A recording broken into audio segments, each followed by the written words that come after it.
I am Stephanie Shaw, host of Hello Hot Flash. And the one thing I love about Adam's Download Growth Club is his transparency. He is never shy about sharing his knowledge as it relates to podcasting and the business of podcasting. Not because I'm a high profile client, but because that's his heart. Since joining Download Growth Club, in under 30 days, my downloads have doubled. And I finally have a strategy for monetization. Thank you, Adam. Hey there, Pod Pals. Do you feel like you could use a little bit of help with your podcast launch, growth, or with converting your podcast listeners into becoming your best clients? I want you to head on over to my website, www.podcastingbusiness.school, and watch the 4-minute video that talks about who I help and exactly how I can help them out. Next, I want you to click on the Discovery Call button to set up a free podcast profit potential discovery call where we can talk about working together to help you reach your podcasting and online business goals. Head on over to my website, www.podcastingbusiness.school, and get signed up for your free podcast profit potential discovery call. What's up, Pod Pals? It's your buddy Adam, and you're listening to Podcasting Business School. It's a show where I teach podcasters simple strategies to help them make more money with their online business. And today I've got one of my favorite content creators. We met on the Threads app, and I am just obsessed with every single post, every single podcast episode. We got Abigail Peugh on the show. And Abigail, welcome to Podcasting Business School. Thank you so much for having me. I have to say your podcasting voice is so good. I love it. It's like so soothing. As soon as you like switched into like intro, Adam, I was like, oh wow, I love this. Yeah. I mean, it's a definite weapon in the podcasting space. And yep. I've always been like, maybe I should do like a meditation podcast and just see if anybody would listen to that. But then I was like, oh, that would really suck for me having to do meditations. Well, it's very calming and I love it. The podcast will be named Listen to Adam and Be Calmed Down by his voice. I would listen. I did a podcast audit with someone who, I'm not going to guess the name. I think I remember the name, but I'm not going to say it wrong. But the whole premise was her show was purposely boring and supposed to put people to sleep. Awesome. Huh. And she would just like recite lists of things. I think it's called Sleep Lists. I'm pretty sure. So, but it would just be like all of the presidents in reverse order and just mundane things. Anyway. That's genius, especially if she like does anything where like the streaming is how she gets paid, because people will just like have that endlessly playing. It's wild how many ways you can make money, like boring people. It's insane. It's insane. But today we're going to make money entertaining people. And let's talk about that. Let's talk about your journey into the like entrepreneurship online business space, especially because I know you've got a little bit of a background, but really like the last 2-ish years, things have really taken off for you. So can you kind of give us a quick snippet of how you ended up in the online business space? Yeah, absolutely. I'm just going to preface this with quick snippets are not my specialty. So I will try and make this as quick as possible. But I think it was my last year in college, I did have a floral design business and basically made no money.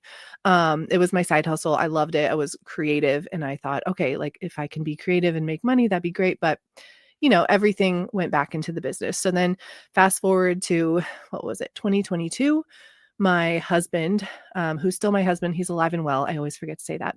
He's doing great now, but he had 2 strokes and it was very unexpected. Like he was in his 30s, early 30s, late 20s. I don't remember if he'd hit 30 yet, but very young, not expected. And at the time I had been doing like UGC, which is user generated content, on the side since like 2017, but it was always like a side hustle. And it was always me kind of believing that I could never be like the life of the party, right? Like I could never be the one who had the business. I always was constantly like the right-hand girl to other people. And so when that happened with my husband, we, had tons of medical bills. Like it was so overwhelming. We ended up moving to be closer to family. And at that time I was like, you know what? I just need to go for it. I just need to like put myself out there. So I did like a free call with a business coach.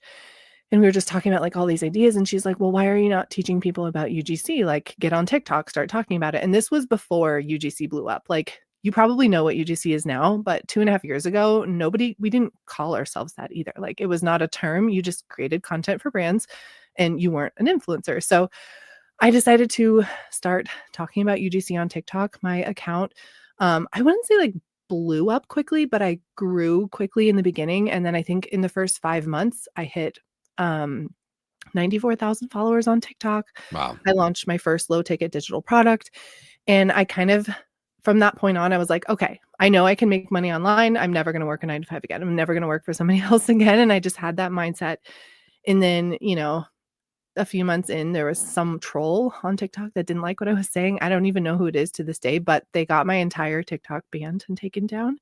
Like 5 months in, it was devastating. Like, I still remember that week where I was like, okay, I'm either just going to give up or I'm going to keep going.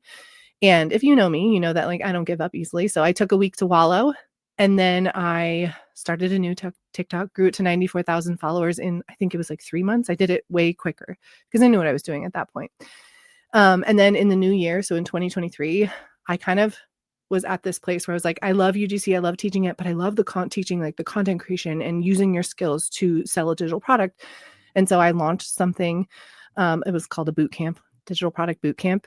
And since then, I've only taught about digital products and content creation and all of that, and, built a $2 million business with digital products and never looking back. Like, I love it. I don't teach UGC at all anymore. It's like how I got my start. And yeah, that's kind of where we're at today, which again, sorry, not super short, but it's a long journey. No, I didn't realize that about your husband. That's crazy. Like, that's a big deal. I'm glad that you prefaced like spoiler alert, still around, doing good. Like, that's important. My mom always tells me, she's like, you have to say that. You don't say that in interviews. Oops. You must let them know. I know. She's like, oh, can you hear me? Yeah, you're good. Oh, okay. Weird. Sorry. I thought I was going out. Yeah. She's always like, you have to tell people that. I'm like, okay. I'm sorry. Yeah.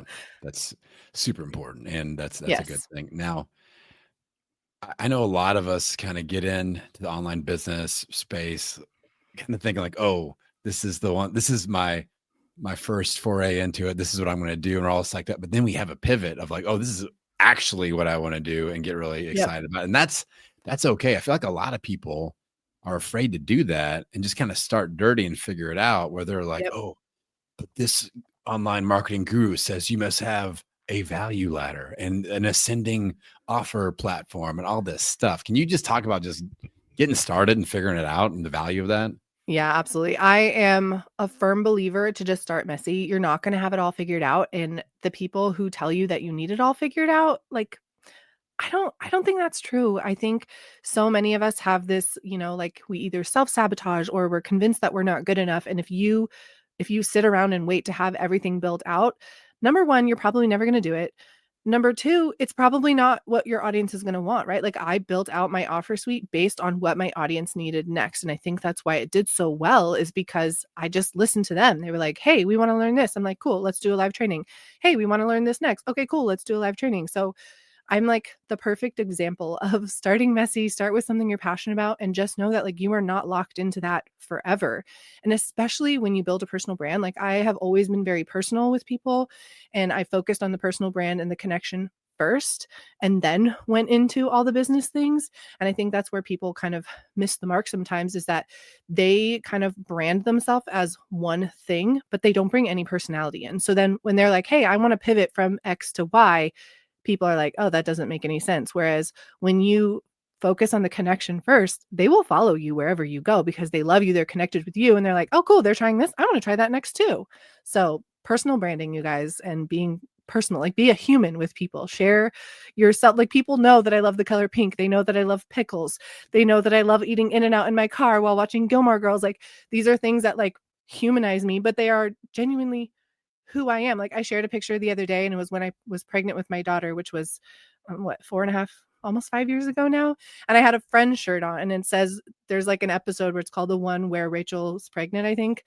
And it said the one where Abigail's pregnant, and I had my pregnant belly, and someone was like, dude, you had a personal brand before you were even a personal brand. And I'm like, yes, because I didn't like make these things up. Like, this is just who I am. And I share that online. So I think personal branding allows you to pivot to whatever you want in the online space. And I will never shut up about it. Yeah.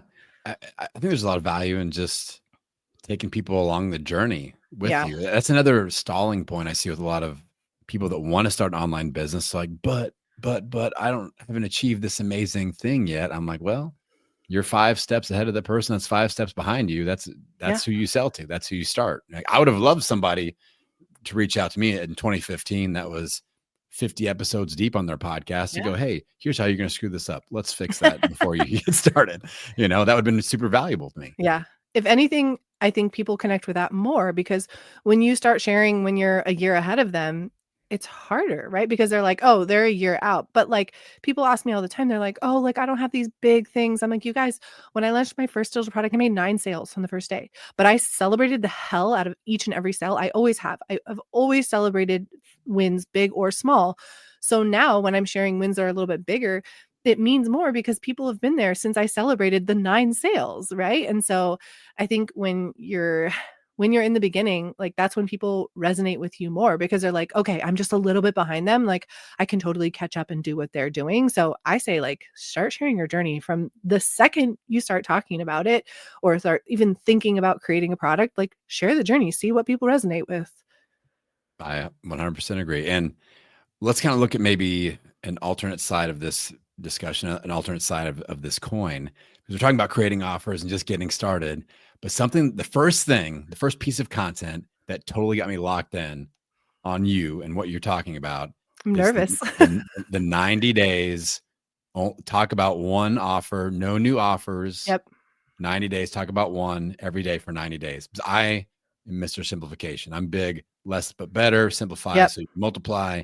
I was like, this is so good, so smart. I feel like we could apply this to a lot of things, because it doesn't necessarily have to be an offer. It could be your email list. Mm-hmm. It could be your IG account. And it could be, I feel like as content creators, it's a gift and a curse. We're very creative. We want to keep creating new things and new offers, and that's very stimulating for us. But I love locking in on a challenge like this. So I want to dive into that a little bit. Tell us a little bit about why you decided to do this and what you're noticing so far. Yeah. So at the beginning of the year, I really just felt like I needed to simplify. I do have, like, I wouldn't say a huge offer suite, but I think I have like 6 core products.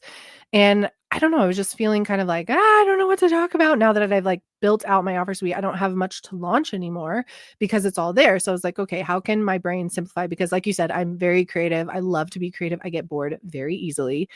And so I was like, okay, I need to build my discipline, because as an entrepreneur, content creator, whatever you are, like, you have to have discipline, because motivation isn't always going to be there. Creativity isn't always going to be there.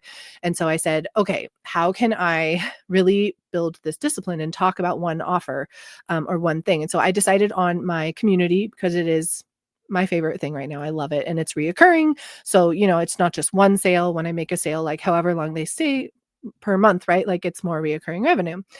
And so at the beginning of the month, I decided, okay, I'm going to talk about this every single day for 90 days and see what happens, right? And of course, after the first 30 days, I was like, oh wow, the more you talk about your offer, the more it sells. Shocking. But it's really just helped me build discipline around talking about an offer, even when I'm, dog tired and I don't want to sell that day. And I will say, like, there was a period I post about this in my community, because I take them along for the ride. I like every single day I share what I did that day to talk about it.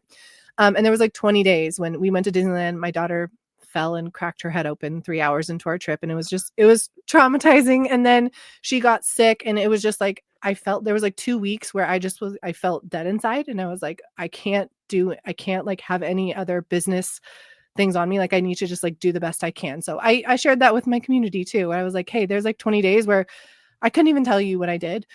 And now I'm back into it. I'm back on the grind. I think I have 30 days left of it. But for me, the main thing, yes, it has helped sales. Obviously, it's also helped me really narrow in on my messaging and like what people resonate with the community, because with this type of offer, there's a lot of different things that make it amazing, right? Like, it's not just like one thing for them. There's multiple things. So it's really helped me get so clear on my messaging. And now it feels so much easier to talk about the product as well. And yeah, I think I'm going to keep going. I probably won't like document it, but for the whole year, I think like every day, my goal is to talk about this one offer. And I will say, since it's a offer that like keep being added to it, it is a little bit easier to talk about it for the whole year. But I would recommend to anyone who launches a product, like, give it 90 days.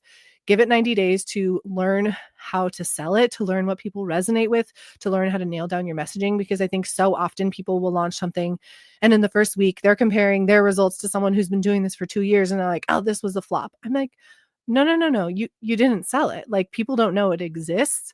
You have to let people know it exists. And just a friendly reminder, like, it takes someone, they say 7 to 14 times of seeing something before they're ready to buy. I think with social media now, it's like closer to 20 to 30, in my opinion, like touch points. So think about that. Like, people need to see something up to, I think, around 20 times minimum before they're ready to buy it.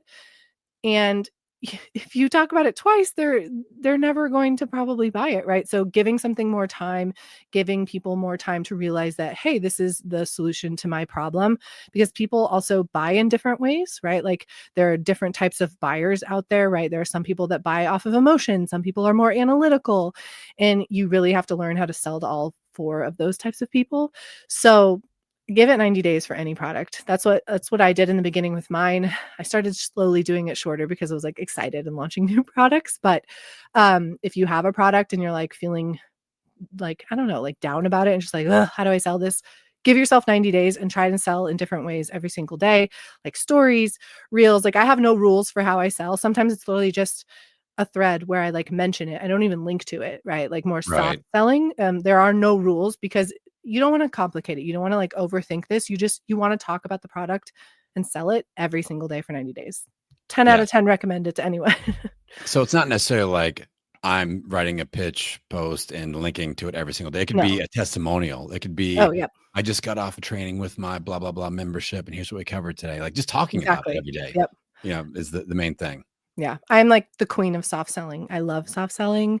It's my favorite way to sell because it compounds so much more, in my opinion, than where you're like hard selling, like, here's my product, here's why you need it every single day. That's kind of like what I've done from day one, and I love it. And it wasn't intentional at the beginning. It's just how I like to sell. And now I'm very intentional about it, because when you feel good about how you're marketing, your audience feels that. When you feel like, ugh, I don't like this, your audience feels that. So I lean into what I'm good at, and that's soft selling. I think a misunderstood, underutilized tool in the social media space is that Instagram story, like, where you can have a Canva template that you have saved on your phone, or a face to camera that you save on your phone, and just link to your thing at the bottom. Yep. You can do that every single day if you want to. I'm like, people buy stuff out of their stories all the time. They're used to being pitched and sold in their stories. So with IG stories specifically, and when you are like, hey, I want to talk about my membership, are you linking to that membership every single time? Like, thoughts on that? Does that hurt our reach? What do you think about that? I mean, I feel like there's so many things that go into reach on stories. And I feel like sometimes people want their Instagram story reach to be the same as their feed. And it's just not the same case, because your stories are like where your ride or dies are at. So I am not afraid to use a link sticker, but I do try and rotate between like link stickers and the call to action, because when you use call to actions, like comment, this word, and then I'll send you the link, that is showing the algorithm, the story algorithm, like, hey, people are interested in your story. So they will share it to more people. But I like to kind of go to both people, because I know there are some people that just want the link sticker, and then there's others that don't mind doing the keyword call to action, like response and story. So I think either work. I wouldn't do 37 links in one story, right? Like, I try to have like 1 to 2 max links in my stories for like that 24 hours. I don't want to overdo it, but like, don't be afraid to use a link sticker, you guys. There's so much more to stories than like seeing more people, because like, what's the point of your stories going to 5,000 people if they're like, oh, I don't even know who this person is, like, when did I follow them, right? You know what I mean? Like, I think it's more important to like connect with the people that care about you, that are your ride or dies. So use the link sticker. It's not a big deal. It's not that serious. They expire in 24 hours. I think there are definitely some fun ways to like get your story views up, but that doesn't always correlate to sales, right? So I am not afraid to use it. Like I said, I go back and forth between the two. Yeah, a great example. I think I posted a testimonial from my membership, and I just, underneath the testimonial, I just linked to the membership. Yep. I only had 8 people see this story for some reason, and one of them bought the membership. I was like, all right, score. That's a high conversion rate. Yeah. Yeah, it's like Screw you, IG algorithm. I win. Oh my gosh. I know. I think we get caught up in the vanity metrics, and it happens a lot, and it's so easy to assume that like the more views I get and the more visibility, the more sales. And I'm like, that's not always the case. A lot of time, like your ideal buyers are sitting there following you already. You just need to trigger them. And I say trigger in a good way, but you need to like trigger them in a good way to buy the product instead of trying to convince people that don't even know who you are to buy the product. So visibility is important, absolutely, but it's not the end all be all. And like, there's no point in getting a million views if it's like a million people who just thought your video was funny instead of, 10,000 views of people that are like, holy crap, this is my person. This is who I want to buy from. I need to follow them right now. So visibility and views and all that, like it's not the end all be all. And I know it's hard to like unlearn that because we've been, very much taught that like go viral, go viral, go viral. I'm like, why? Like sometimes virality, yes, it can change your life. Other time it could like send you into a spiral because people are mean on the internet and they feel so entitled to like leave mean comments and they don't know who you are. Like virality is not everything. That's why I quit posting YouTube shorts, because I feel like only like Oh angry my 12-year-olds are on here gosh. saying mean things. And I was like, I'm Same. just I couldn't take it. They're so mean on YouTube Shorts. I'm like, nope, I do not have the skin for that. No, thank you. I don't care if it gets me visibility. I'm out. I just kept on copying, pasting. You're 12 years old. F off, and every post. And then I don't think that helped my reach on YouTube Shorts. Now, Probably speaking not. of reach, IG potential virality, another thing that you've got me doing by following your lead is the trial reel. Yes. Explain what a trial reel is, because I know Okay. people are like, Adam hates Instagram. He doesn't even play on there anymore. Why is he doing this? But talk about the trial reel. And specifically, I love the strategy of just letting trial reels sit as trial reels. We don't have Yeah. to make them No. regular reels. So explain, please. Okay. Explain.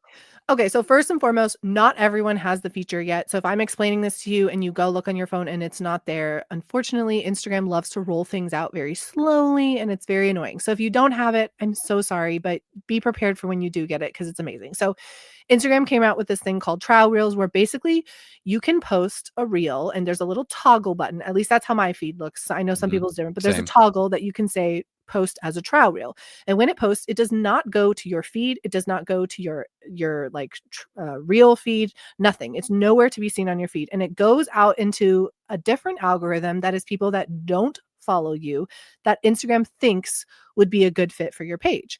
And so I just love the lack of pressure when it comes to trial reels, because literally you can be like, I have this idea. I don't know if my audience needs to see it, but I'm just going to test it out and see how it does. And something else to remember with trial reels is that it's going to people that don't know who you are. So it's going to be lots of like top of funnel content, which is basically content for people that have no idea who you are, right? Like kind of speaking to the problem that you solve. And one of the reasons I love trial reels is that I feel like my audience doesn't need that type of content anymore. So I'm very hesitant to post it. But that type of content does really good for growth. So with trial reels, essentially you can bypass like boring your current audience to go to people that have no idea who you are. And you can post as many as you want per day. I will often post 5 trial reels a day and it's like the exact same reel. And I just change the audio on each one, right? Like I try and just change one thing so I can see why did this one perform better than that one? And then, like Adam said, I don't bring those trial reels over to my feed. So another feature of the Instagram trial reels is that when it starts taking off, Instagram will like prompt you to be like, hey, this is doing well. Share it to your feed. I never have. I have not taken one trial reel and posted it to my feed. If I by chance wanted to post the same concept, I would literally just create the exact same reel and post it to my feed because I want these trial reels to live in the abyss of that algorithm where people don't know me, they don't follow me. So I love trial reels. I've had a lot of people with large and small followings see success with them. I got some pushback on threads of people saying like, oh, only people with large followings. And I'm like, no, lots of my students have much smaller audiences and it's totally taking off for them too. And they're all coming back and saying like, I've been posting content feeling like I'm boring my current audience because they already know this about me. And now when I post it as a trial reel, it's going to new people that don't know who I am and want to learn who I am. So if you have trial reels, I also have a podcast episode on it. I actually have 2 because so many people loved it. I will give that link to Adam to post down below because of course I don't remember the episode number, but it's really fun. I interviewed someone else, another friend of mine who was like seeing really good success with trial reels. And I love them. I was at like 94.6 thousand. I don't know how to say that on Instagram. And now I'm at 101,000. I hit 100,000 followers, and I definitely credit it to trial reels because I've just been like having so much fun with them and being able to reach new people that don't know who I am yet. So I love trial reels. I think they're so much fun. Yeah, I've listened to both your episodes, and I will link those in the notes here. I mean, they're so good. I feel like the way I'm thinking about it is it's like Instagram's free account marketing algorithm. Yep. And the real game changer for me was when you said, don't post them. You don't have to, and you don't post them to your feed. I'm like, ooh, so I can just create this one and create different variations of it and just let it sit and watch it grow. And then we kind of learn like, oh, this type works. This type isn't as good. So here's a thought. I need you to coach me up on this because I want to get some, that's why we podcast, right? We want free coaching from experts. That's what we're doing here. So right before I started to kind of break up with Instagram, I was like, I still want some video content that I can push out every once in a while. So I sat down and I created 30 individual 60-second talking face to camera tips. And it's just a general, hey, if you like this, go check out my show, blah, blah, blah. But it's just like I actually recorded it just on the platform we're on now. I just face to camera going, hey, if your podcast growth is struggling, try this, blah, blah, blah, blah, blah, blah. 60 seconds, whatever. Is that type of content, like the talking head, face to camera, quick tip, is that something that is working on trial reels? Is that something, should I be pushing those out, or do you think I should be doing something else? I mean, since the content is already done, I would say you might as well test it. But I have found that talking head ones don't perform as well on trial reels because I think those do better for nurturing, not attracting. If that makes sense. So I would still test them. Like if the content is done already, it takes seconds to create a trial reel with it. Like try multiple different ones and just keep pushing up that. Like it never hurts to have that content out in the world, in my opinion, in that algorithm. But if you hadn't created the content yet, I wouldn't say go create all these talking head ones. I think those are better for the actual feed where they're not going to perform well. Like my talking head ones, sometimes they perform well. Like I did one on trial reels and it's like a hot topic. It's very timely. So that one is performing really well. But a lot of the time, those ones like nurture and convert, which don't do as well for the actual algorithm. So I would suggest putting those on your actual feed so that people can kind of be a little bit more nurtured with that content. But like I said, it doesn't hurt to try. Like any reel that goes on my feed also goes to a trial reel now, right? And I know some of them, they're not going to perform great, but I'm like, my goal isn't always performance. A lot of the time it's just getting it out there and seeing like, why did this do better? Like I have one reel that I've posted in trial reels several times now, and I just keep tweaking different things, right? Like the audio or, the exact wording. I've never changed the caption because the caption does really well, but I just change like small little things. And one of them has 1.8 million views. One of them has 1,000 views, right? So it's like the smallest little things. And you guys, just because like I do have some that have taken off, but I also have some that sit at 200 views. I have one right now I posted like 10 hours ago. It's at 1 view. Like they do take longer to take off, and it's still normal for some of them not to take off. A lot of the feedback I've gotten from people are like, well, it hasn't worked. And I'm like, how many have you posted? And they said 5. I'm like, okay, I've posted probably 60 by now. I do think it takes time to learn it. And on my podcast episode where I talked with my friend Nikki, she was saying that this algorithm feels a lot more like TikTok, where it's really trying to like figure out who you're trying to talk to. So the more you feed it, the more it understands who you're trying to talk to. So my early videos did not take off. One of them, I think it was, I don't remember how many in, it was several in, took off, but it took a really long time for it to take off. So don't feel discouraged. Like I post those and then I'm like 3 days later, like, oh, I should go look and see how that one did, right? There's very low pressure. Nobody can see it. The only thing I will say is if you use Flowdesk or any type of email platform that has like the banner of your social media at the bottom, trial reels go on there. So if you post the same reel 8 times in a row, it will show like the exact same little preview. So that's the only thing to keep in mind. I didn't realize that at first. And then I sent an email and I was like, why does it have the same preview 3 in a row? my trial reels were there. So that's really the only thing to keep in mind. And then I've had one comment out of all the trial reels that I posted where someone was like, hey, I saw this same reel with a different audio. And I was like, okay, so some people, if they don't follow you, they might see the replicate, like the duplicates, but I'm like, I don't really care. Yeah. Like the off chance that happens and they remember, cool, they saw my content twice, maybe they'll get something from it the second time. So don't overthink these, like just post them and see how they do. And I will always go in and kind of like my thought process on these is I create my entire reel, like the actual reel, the words on the reel, the caption. And then when I'm done, I will duplicate it and change things after so that you're not having to like copy and paste everything. That's made it like super simple for me to just change the audio or just change like even the positioning of the text and which text I use has made a difference, which is just so wild to me that these like tiny things make such a difference in the algorithm. But I love it. It kind of feels like a free way to run ads to see what new people resonate with. And I'm kind of obsessed with it. And I will be devastated if they ever take it off my account. They probably will. I know. I'm just start waiting. Charging for it. $5 a trial reel. Oh my gosh. Wouldn't put it past them. Mark Zuckerberg needs to buy another goat and he needs $5 a trial reel over here. Oh my so gosh. What are your thoughts about like the caption itself? And like you talked about the algorithm learning. Is that more about the words we're using in the caption? And like, so somebody like myself, I need to be putting podcaster, different variations of the word podcaster in that text, business, online business, entrepreneurship. Is that what we're talking about with the algorithm learning, or is it more in the video content? I mean, I don't know. Like it's hard to say. Like it's very much me just like guessing based off of data that I've gotten. I do think that there's something to be said about the text on the screen as well as in your caption, but I never want people to like write a caption as if they're trying to do it for SEO, because then it just sounds like a robot wrote it. And so I have never been one to be like, make sure digital product is in there 5 times. Like I write naturally. And the one that has taken off the most and has gotten me like the most followers and the most like ideal followers, I think it says digital product once, maybe. Like it's not, I think it's better to focus on you sounding like yourself and connecting with people. I use trial reels for growth, not for sales. So I haven't done many that are like, comment this keyword and I'll send you the product, because that's kind of like going up to someone and trying to like cold sell them.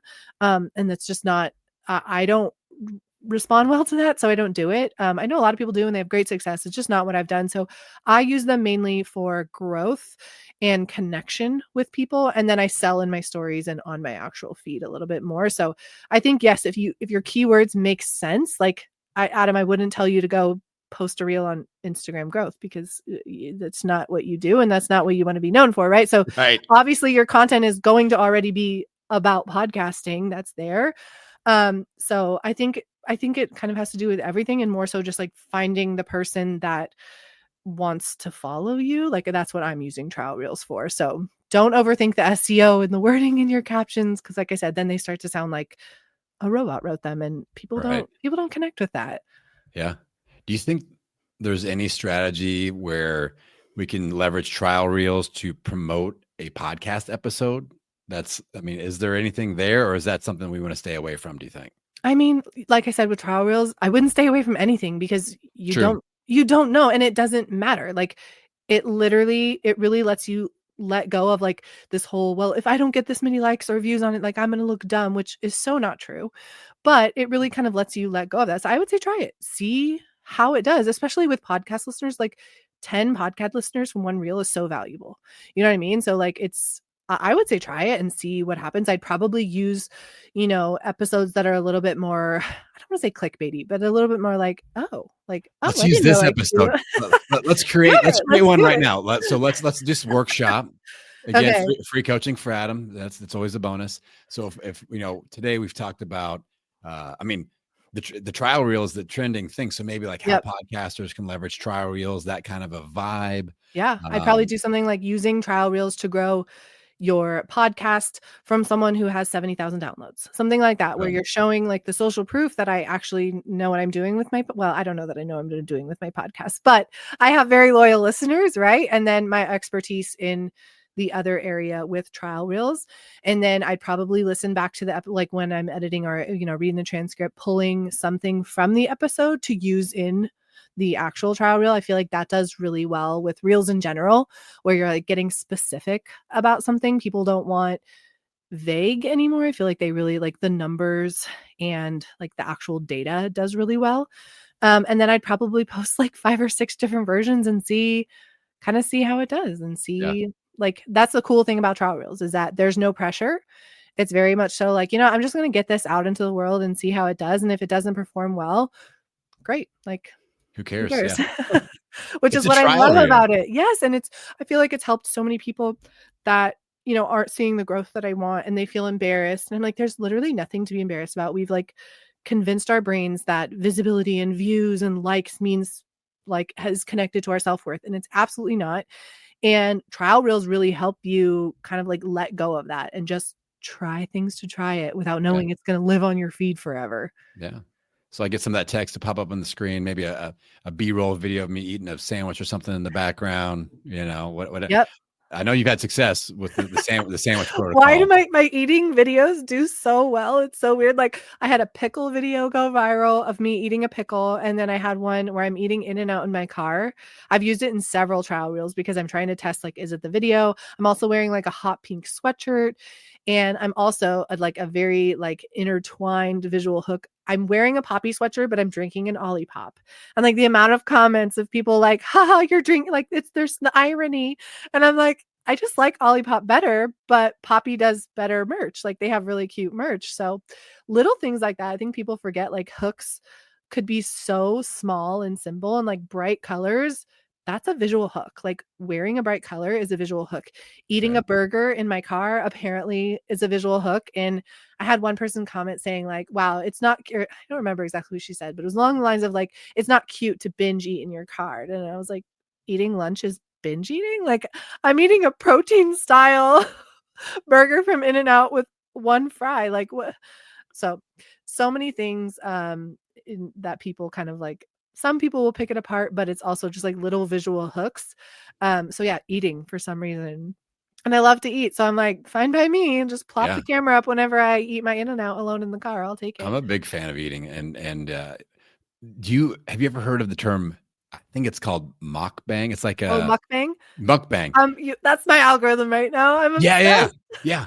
Like that was big in the weight loss space. I've got a friend that's got a YouTube channel, and all he does is videos of him just mowing down on he like tries to shove a whole freaking burger in his mouth, and the views go crazy because people like looking at people put food in their mouth, and that's like almost like a fetish type of a thing. It's weird. It's so fascinating to watch. Like there's this one girl, her name is PCOS Sam, and she's lost like a ton of weight in a calorie deficit. So she'll be like, I've lost 250 pounds eating in a calorie deficit, and here's my Chick-fil-A order. And then she eats it in her car, and she does the same like style of video for almost every video. Like obviously she has some other ones worked in, but like that's what she's known for. I watch every single one. I've never once eaten one of her meals that she gets because I'm gluten-free and nothing she eats is usually gluten-free. But like I'm obsessed and I don't know why. And I'm always like, babe, if you go to Chick-fil-A, you could get this order and it'll be this many like grams of protein. Like it's ridiculous. I don't use it, but I'm fascinated by watching it. Yeah. And she has this line where she's like, and a Diet Coke for the haters, because people are always like, how could you be trying to lose weight and drinking Diet Coke? So she says that, and like it's her merch now. She has a hat that says Diet Coke for the haters. For the haters. And I'm like, I love it. I love that style of content. So you bet your butt I'm recording when I eat meals and using it as B-roll because it's just easy content. I think my 13-year-old son would be great at this because he like chews with his mouth open. We always tell him to stop it, and he's just eating so much all the time. So I'll pass that suggestion along. But you can really kill it with the mukbang over here. Order him a little mic and just tell him to mic up anytime he eats. Yeah, just lip smacking. Let's get that audio up on there. Gosh, so funny. I'm like, some this people is like gross. It's gross, but I don't know why it's fascinating to watch. And there's like people on TikTok that go live for hours, and that's more ASMR. It's not eating, but they just like make weird noises into the mic. And it's so weird, but also like so fascinating whenever they come across my feed. Like on TikTok, when you're scrolling, like they'll show you lives and then you have to click on it to go. But they come across my feed and I'm like, this is so weird, but I really want to listen to this girl. Like she like does all these weird things in her microphone. And I'm like, it's really fascinating to watch. I don't understand why, but they're very fun to listen to. Oh my God. The content creation world is it's wild. burning amok. Okay. I can't let you slip through my grasp here. Pivoting from mukbang. We're going to talk about Threads because that's where I initially found your content, and it is like a newer platform. It's a platform that I just truly feel great about. I love it on there. It feels very natural to me because I enjoy writing. So what are your thoughts on Threads? Like, what's working for you? What are you enjoying about it? Just general like best practices that you see working on there. Yeah, first of all, I love Threads. When it first came out, I feel like this happens a lot with things I end up really liking down the line. When something new comes out, I'm annoyed. I'm like, oh my God, something else to Same. learn. It was the same with trial reels. And then I tried it and I was like, oh shoot, I'm eating my words. I love this. But it was the same with Threads. I was like, oh my gosh, are you kidding me? And then I got on it. And in the beginning, like you were not allowed to market on Threads. People were like, if you market, no, absolutely not. Like a few big names tried to come on and post Instagram content onto Threads, and people were like, I wouldn't say bullying, but they were like immediately like, no, this is a fun place. Like, let's not ruin it with marketing just yet. So in the beginning, I felt like it was just a free for all. Now you absolutely can market on Threads. It doesn't do as well on the algorithm, but like I said, like views and vanity metrics don't pay your bills. So sometimes I think people get afraid to market on there because they don't perform as well when it's not like a storytelling post. But I actually use Threads to test my content for Instagram. So I will post a concept on Threads, and like Adam said, with Threads, like it's like Twitter, right? Or X, I don't know what it's called now. Where it's just words, right? And I think words do better. You can post, images and stuff and video, but it doesn't perform very well in my opinion. And so with Threads, I love that I can just like spit a concept out that I'm like, it's 9 p.m. on a Friday night and I just had this idea pop into my head. I'm just going to write it as a thread. And sometimes, it'll take off and I'm like, okay, cool. People resonated with how I said this. Now I'm going to take it over to Instagram and use it there. So it's just a really great way to like, get in the reps of like getting your thoughts onto paper without this pressure to like create a reel, create a carousel, like all this technical stuff. And then B, when it does well, even when it does like decent, take it over to Instagram, right? Certain things don't do as well. Like I think Thread, there's a lot more room for like personal stuff where you're kind of just like sharing about things that happen with your kids or your family. That wouldn't resonate as well on your Instagram feed, but like business stuff, I love kind of posting it on Threads and then taking it over. It's something that I see doing really well that like it's just not my style, so I don't do it, where people will kind of just like give a really good hook and then they'll be like a thread, and then down below they do like 6 different points, and I love how you do them. Again, it's just not really my style. I'm not very like, I don't enjoy writing them, so I don't do them, but I think those sell really well, and I have several of Adam's saved where it's like podcasting things about like monetizing and what people did wrong in the beginning, and I really like to go back and read those things. So I think those ones work really well. Again, it's just if you're not used to doing that, like it does take practice to get those ones to be really engaging without being like clickbait garbage, because there are some people out there that do them where I'm like, this is garbage information. Like, why are you, I don't know. Yeah, but it's real like high level fluff stuff. yes, very like 5 fluffy. high level fluff tips that you won't care about by the time you finish reading Yes, this. so certain ones I'm like, ugh, but I love the way you do those, and I feel like those really build authority and trust really well. And then something that works really great on Threads is like sharing your high and low moments. I'm all for sharing wins, and I think it's a great marketing strategy to just like be excited about what you do, but you also have to share the lows, because in my opinion, like if you only share the wins, then you're kind of just only bragging but never showing what it took to get there. So on Threads, like you will see I'm pretty very open and honest there, and like hard things. Like yesterday my daughter had I don't know if it's an ear infection because she's acting like nothing's wrong today, but yesterday she was like miserable in pain and she like had a coughing fit, and I caught her vomit in my hand, and I like put that on Threads talking about like it's wild to be a mom, right? And like didn't have much to do with being a business owner, but just like little things like that where you're sharing the hard moments as well. And then when you do have the wins, you can share them there. So I love Threads, and in my opinion, like there are no rules on Threads. Like you can really just get so many posted, just thinking like, hey, I had this thought, I'm going to get it out there really quick and then see how it does. And then use the comments to see like, okay, people resonated with this or they didn't. How can I word it in a different way? So again, Threads is very low pressure. I love it. I find myself going on Threads more than Instagram when I just want to like mindlessly scroll, because my brain can digest it slower, which I like.